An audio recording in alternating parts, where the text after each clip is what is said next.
Ulu müdriklərdən olan İbrahim Zahid Gilani babamız gəncliyində təhsil almaq üçün Şiraz deyilən məmləkətə gedir.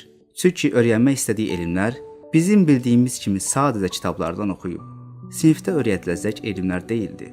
O, eyni zamanda məhəbbət, sevgi elmini də oxumaq və öyrənmək arzusunda olur. Bu məqsədlə zamanının böyük müdriklərindən olan Şeyx Sədi Şirazidən dərs almaq üçün Şiraz şəhərinə gedir. Burada ustadından bir müddət dərs aldıqdan sonra müəllimi Sədi Şirazi ondakı sevginin və öyrənmək istəyinin dərinliyini anlayır. Ona deyir: "Ey oğul, sənin bundan sonraki nəsibin Şeyx Cəmaləddin həzrətləridir."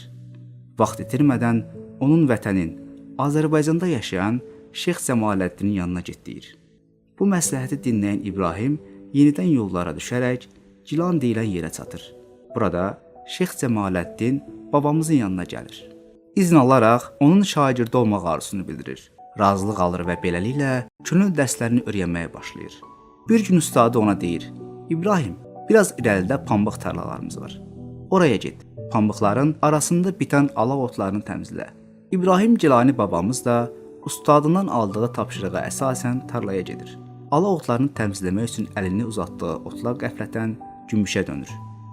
İbrahim babamız gözlərinə inanmır. Əllərini otlardan çəkir. Bismillah deyib, yenidən əlini alaq otlarına uzadanda bu dəfə qızıla dönürlər. Axşama qədər bu iş beləcə davam edir. İbrahim Gilani babamız bir otu belə təmizləyə bilmir.